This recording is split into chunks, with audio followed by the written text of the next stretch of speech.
Buenas tardes, estamos en la clase virtual de aplicar auditoría interna y administrativa que se imparte en el séptimo semestre de la carrera de licenciado en Contaduría Pública.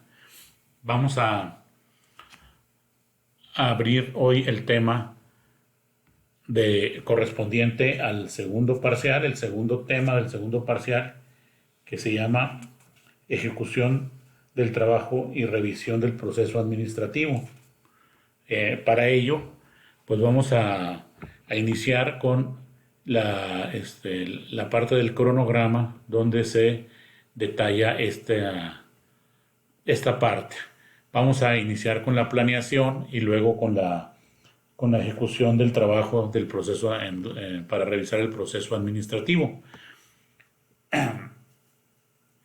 Para hablar de la planeación o del plan anual de trabajos, debemos primero hacer pues un pequeño recordatorio de algunos de los temas que ya hemos tocado en las clases anteriores. Muy bien, si recuerdan, durante el primer parcial vimos cómo es la función de auditoría interna en una organización.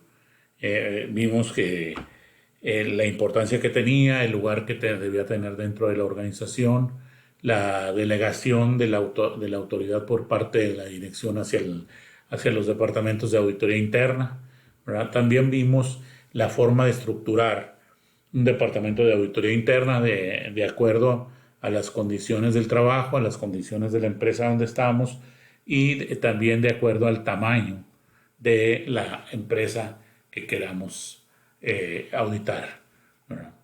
Muy bien. Luego después vimos dentro de la estructura del Departamento de Auditoría Interna los diferentes puestos que se debían tener, ¿verdad? Incluso, si recuerdan, vimos también las descripciones de puestos, es decir, las actividades que debían realizar cada uno de los miembros del Departamento de Auditoría Interna de acuerdo a sus responsabilidades. También vimos la forma de organizar y estructurar el departamento de auditoría. Vimos las fuentes de reclutamiento de acuerdo a los perfiles que debe tener los distintos puestos del auditor, ¿verdad?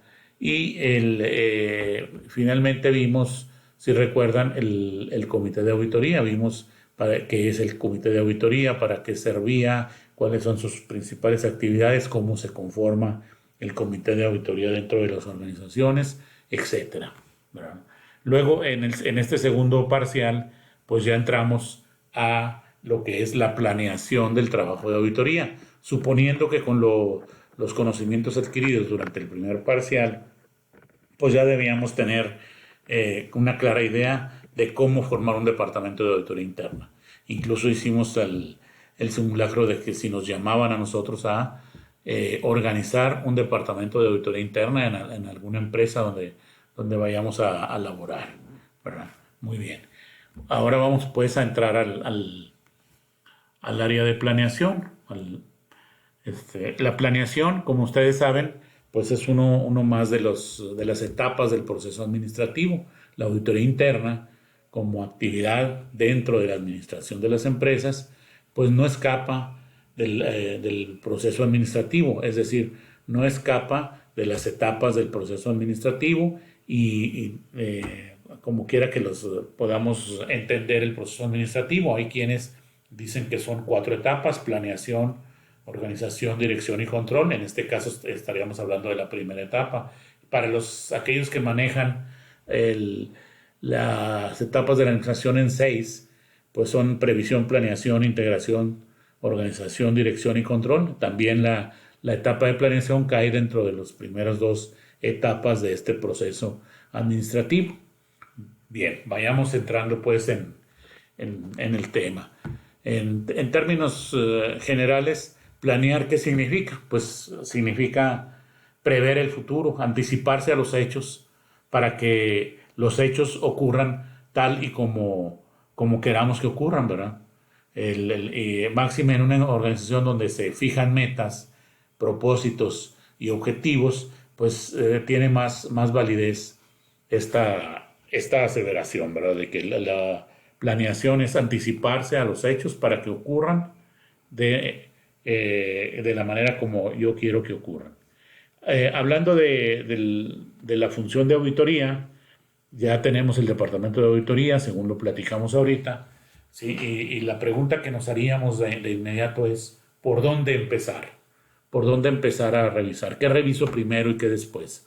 Bueno, hay quienes tienen la idea de que debiéramos empezar la revisión por los departamentos de acuerdo al ciclo de la operación.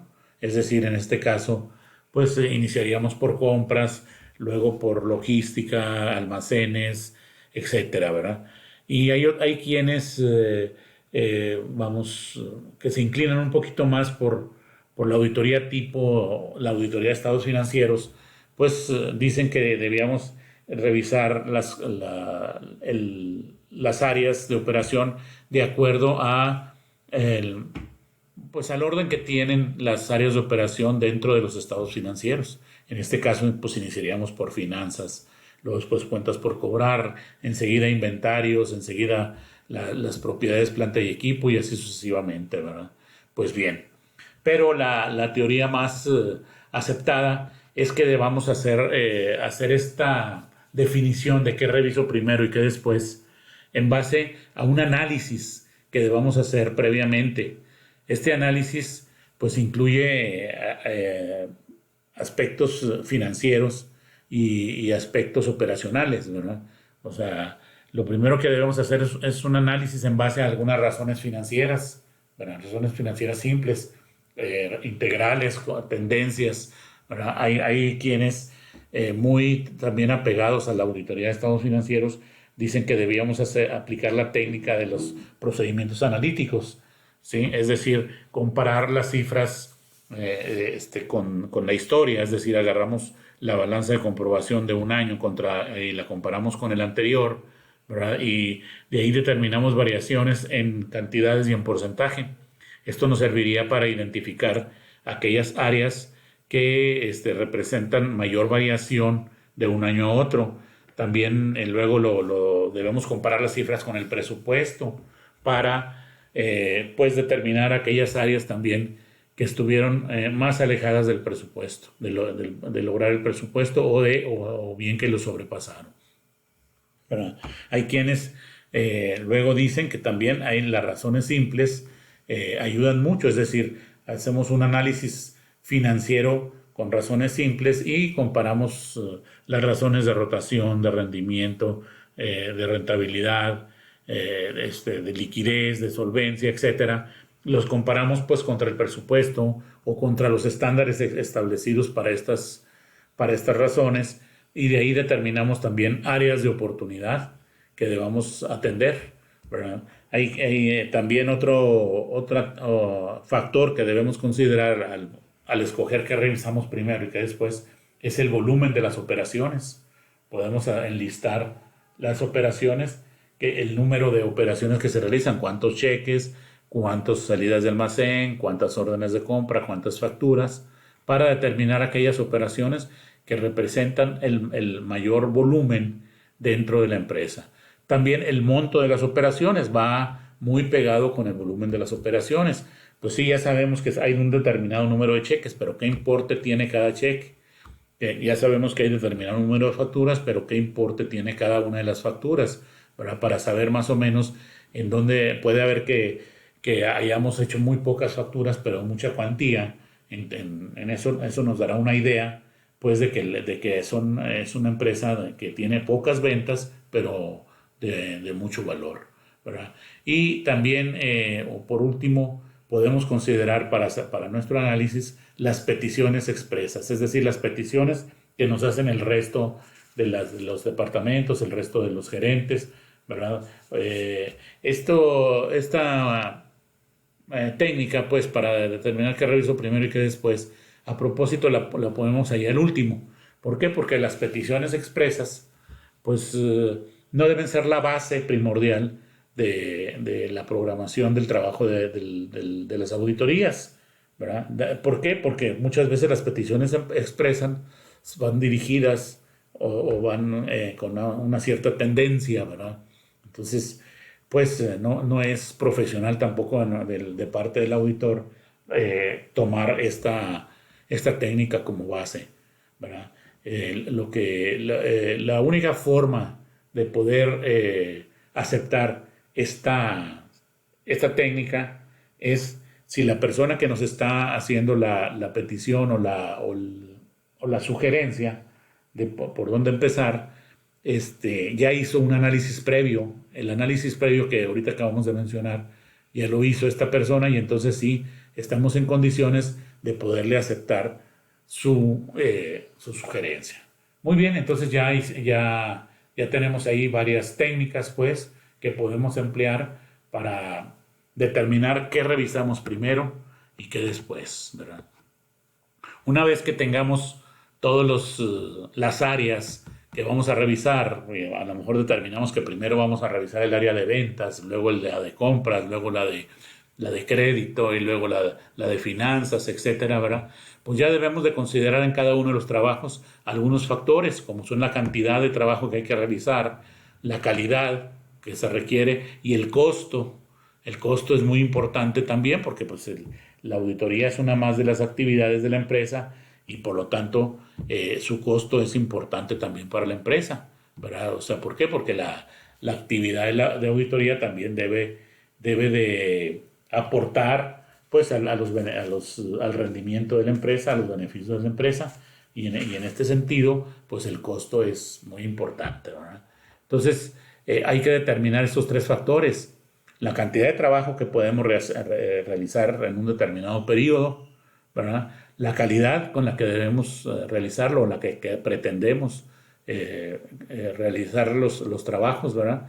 Y el costo de los trabajos, cuánto me va a costar. Y el costo va a incluir, pues no solo los costos de la nómina de los auditores, sino muchas veces pues todas las herramientas y las facilidades que requieren los auditores para hacer su trabajo. Por ejemplo, pues a lo mejor van a requerir herramientas postécnicas, ¿verdad? Tecnológicas, van a requerir softwares, van a requerir gastos de viaje, etcétera. Si es que la empresa cuenta con unidades de negocio en otras localidades donde se encuentra el área de auditoría, ¿verdad? Bueno, pues el objetivo es determinar todos estos tres factores y luego conjugarlos, ¿verdad? El factor tiempo también es un factor muy importante que debemos considerar. Es decir, las primeras auditorías, pues las vamos a estimar, ¿verdad? En cuanto a tiempo, cuánto tiempo requerimos para hacer cada trabajo, cada auditoría. Pero conforme vayamos adquiriendo experiencia, pues vamos a ir siendo más precisos en la consideración del tiempo planeado o al tiempo a planear en cada uno de los trabajos. La medida de tiempo que se utiliza normalmente en auditoría son semanas auditor, ¿verdad? Claro, en las grandes firmas de auditoría utilizan la unidad de medida de horas auditor, ¿verdad? Pero pues en una media, vamos, en un promedio de las empresas o en una media de utilización de los auditores, pues se utiliza la medida de tiempo en cuanto a días y semanas. Yo, en lo personal, recomiendo que sea la medida en semanas auditor, dado que el auditor interno es parte integrante de la empresa, ¿verdad? En las unidades de medida en horas o en días se utiliza cuando son terceros y cuyo tiempo pues cuesta, ¿verdad? Bien, una vez que tenemos estos factores por cada uno de los trabajos que vamos a realizar, pues vamos a hacer un listado y vamos a poner en una matriz cada uno de los trabajos con su tiempo y la prioridad que le dimos para hacer el plan, ¿verdad? En la siguiente lámina que vamos a ver es una matriz a manera de cronograma donde vamos a anotar los trabajos a realizar. Por lo pronto, esta es la parte uno de este tema, Plan Anual de Trabajos. En la parte 2 iniciaremos con la matriz que les estoy mencionando.